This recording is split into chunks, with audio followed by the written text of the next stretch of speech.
Bismillahirrahmanirrahim. Assalamualaikum warahmatullahi wabarakatuh.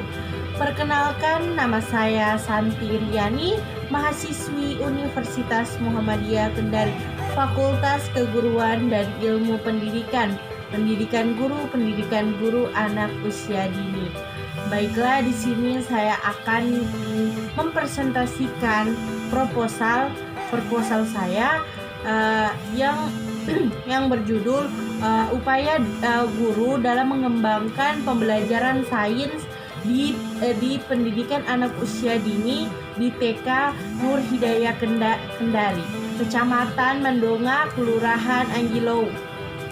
Baiklah, untuk mempersingkat waktu, di sini yang menjadi latar belakang saya mengenai ini yaitu latar belakang. Pendidikan anak usia dini merupakan upaya pembinaan yang ditunjukkan kepada anak usia dini dari sejak lahir hingga 6 tahun, yang dilakukan melalui pemberian stimulus kepada anak, yaitu merespon dari pendidikan yang membantu perkembangan pertumbuhan baik jasmani maupun rohani pada anak agar si anak memiliki kesiapan memasuki pendidikan yang lebih lanjut menurut Yamin dan Sanan 2010. Rumusan masalah pada ini yaitu apakah kemampuan sains anak dapat ditingkatkan melalui eksperimen pelangi dalam botol di TK Nur Hidayah Kendari, Kecamatan Mandonga, Kelurahan Alo Lama. Tujuan saya dalam penulisan ini yaitu untuk meningkatkan kemampuan sains anak. Kita masuk dalam bab 2, kajian pustaka. Yang pertama di sini adalah sains anak usia dini.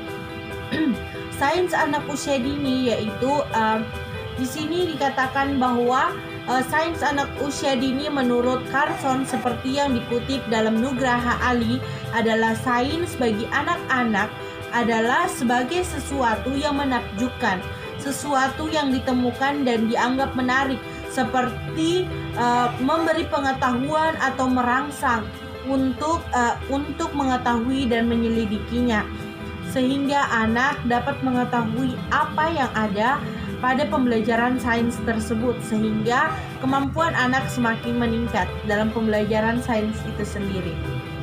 Yang selanjutnya yaitu kemampuan sains anak usia dini.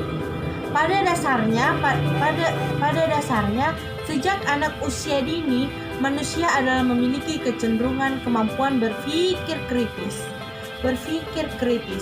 Hal itu dijelaskan oleh Broward sebagai makhluk rasional dan pemberi makna. Manusia selalu terdorong untuk memikirkan hal-hal yang di sekelilingnya.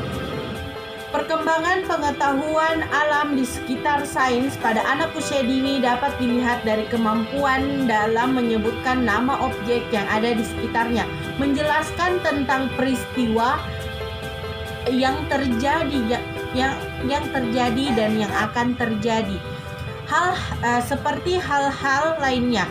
Maka kesimpulannya bahwa kemampuan sains anak usia dini adalah kemampuan kegiatan pada anak usia dini, diantaranya kemampuan mengamati, mengklasifikasi, menarik kesimpulan, presentasi, mengkomunikasikan, mengaplikasikan berdasarkan pengalaman sains yang melalui proses tersebut.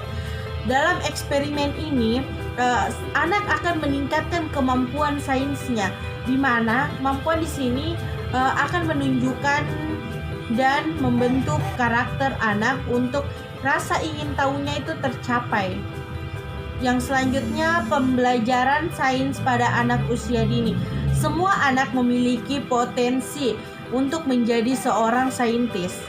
Karena anak-anak mengadakan kegiatan sains, seringkali dapat melakukannya secara menakjubkan. Tetapi kemampuan anak dalam penguasaan sains tergantung dari fasilitator seperti orang tua, guru, dan lingkungannya. Pembelajaran sains akan menjadi pendidikan yang lebih baik jika kemampuan individualismenya sains pada anak secara baik, yaitu menjadi sifat pribadi. Yang kedua, melekat pada kehidupannya. Yang ketiga, perkembangan sesuai karakteristiknya serta yang disertai dengan kesanggupan anak itu sendiri. Pembelajaran dalam area sains pada awalnya melibatkan pengetahuan fisik dan pengetahuan logistik matematika, di mana anak-anak akan menjelajahi sifat-sifat materi. Mereka mencapai pengetahuan dari materi tersebut melalui pengetahuan fisik. Kemampuan mereka menciptakan hubungan antara benda-benda tersebut, seperti pada saat pengelompokan daun-daun. Pada saat itu mereka menggunakan logika matematika, sebagaimana yang dinyatakan oleh Charlotte dan Brenton yang dikutip oleh Brainward, menjelaskan bahwa konstruksi yang didasarkan pada ide bahwa anak secara aktif dan alami terlibat tanpa bantuan pembelajaran langsung dalam membangun teori tentang dunia pekerjaan. Dengan cara ini, dari perspektif dan konstruktif, anak-anak adalah saintek alami yang memberikan kesempatan kepada anak untuk melakukan percobaan dan pencegahan masalahnya. Pelajaran sains menyaratkan perencanaan dan refleksi yang bijaksana. Proses saintifik adalah sebuah siklus dari pembuatan hipotesis, pengumpulan data, pengonfirmasikan atau penolakan berbagai hipotesis, membuat generalisasi, kemudian mengulangi siklus.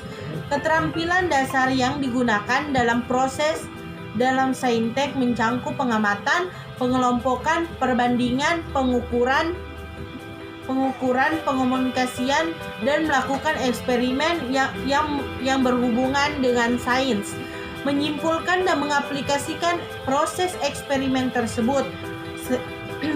Karena dalam pengaplikasian ini anak akan mengembangkan pemikiran logis anak, sehingga di sini anak mampu mencangkup semua kegiatan-kegiatan sains, sehingga perkembangan sains pada anak usia dini itu yang diberikan adalah pengembangan eksperimen yang sederhana.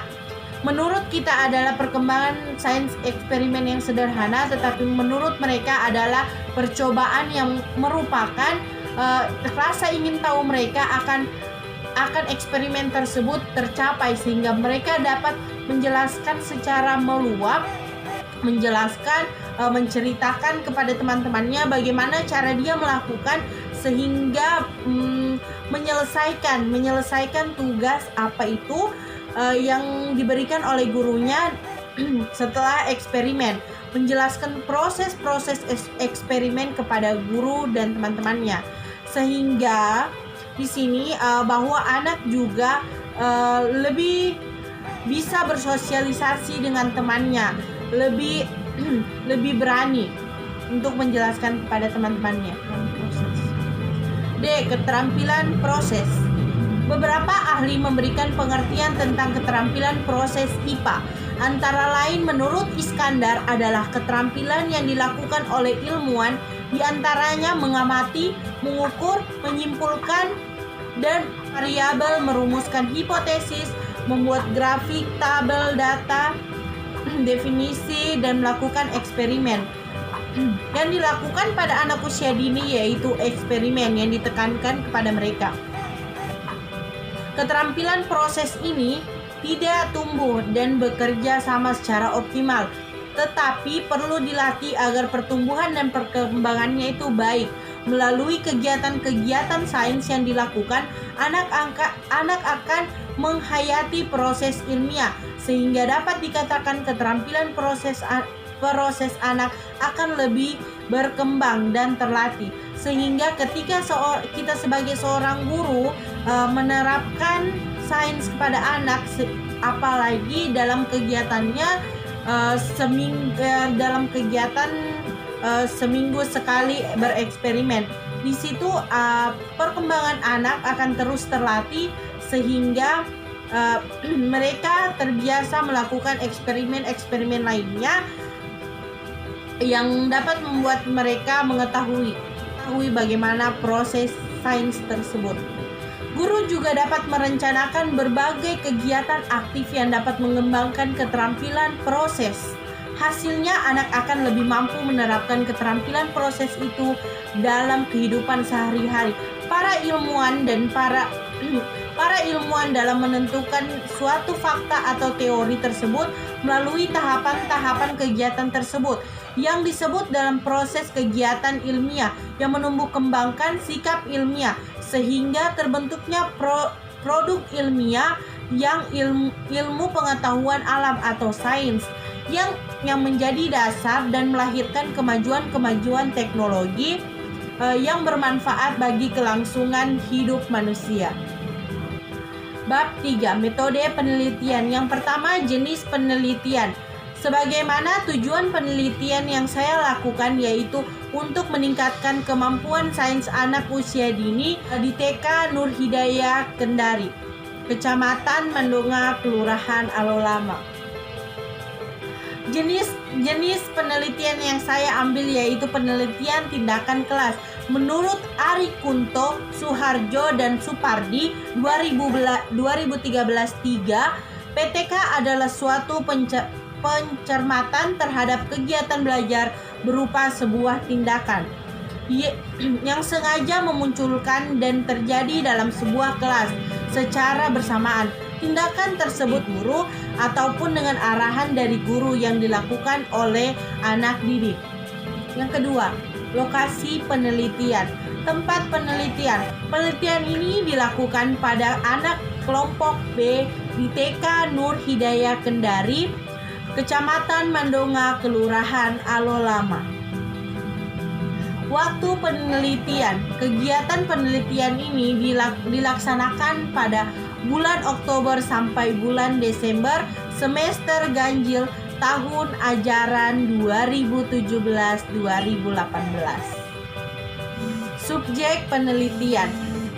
Menurut Ari Kunto 2011 109. Subjek penelitian merupakan benda, hal, orang, atau tempat penelitian. Subjek dalam penelitian ini adalah 15 anak kelompok B di TK Nur Hidayah Kendari, Kecamatan Mandonga, Kelurahan Alolama. Terdiri dari 5 anak laki-laki dan 10 anak perempuan. Faktor yang diteliti. Adapun faktor yang saya teliti di sini yaitu ada 3. Yang pertama, faktor anak didiknya. Yang kedua, faktor gurunya. Yang ketiga, proses pembelajarannya. Yang pertama, faktor anak didiknya. Mengamati pendidikan dan hasil belajar anak didik adalah meningkatkan kemampuan sains ini tersebut. Yang kedua, yaitu faktor dari gurunya. Mengamati aktivitas guru dalam upaya meningkatkan kemampuan pembelajaran sains anak, sehingga anak akan berpikir logis dan akan melakukan eksperimen tersebut. Yang ketiga, faktor pembelajaran. Melihat dan mengetahui apa model pembelajaran, media atau peralatan eksperimen yang digunakan atau dimanfaatkan atau didukung pelaksanaan tindakan pembelajaran yang akan diterapkan di TK Nur Hidayah Kendari tersebut. Apakah sudah terjalan dengan lancar? Yang E, desain penelitian tindakan kelas. Desain penelitian digunakan untuk mendapatkan gambaran yang jelas tentang penelitian yang akan dilakukan. Ari Kunto, Suharjo, Supardi 2013-16 menjelaskan desain penelitian sebagai suatu rencana dan struktur penyelidikan yang disusun sedemikian rupa sehingga penelitian akan memperoleh jawaban untuk pertanyaan-pertanyaan penelitian. Adapun proses penelitian yang digunakan adalah penelitian ini terdiri dari siklus-siklus pembelajaran yang masing-masing siklusnya membuat 2 kali pertemuan. Prosedur penelitian yang dipilih yaitu dengan menggunakan metode penelitian class action range. Desain yang digunakan dalam penelitian, teknik pengumpulan data. Teknik pengumpulan data di sini yaitu termaksud dalam observasi. Baiklah, inilah tadi hasil presentasi saya dalam presentasi proposal PTK saya. Kurang dan lebihnya mohon dimaafkan. Billahi fisabilil haq fastabiqul khairat. Wassalamualaikum warahmatullahi wabarakatuh. Jangan lupa di like.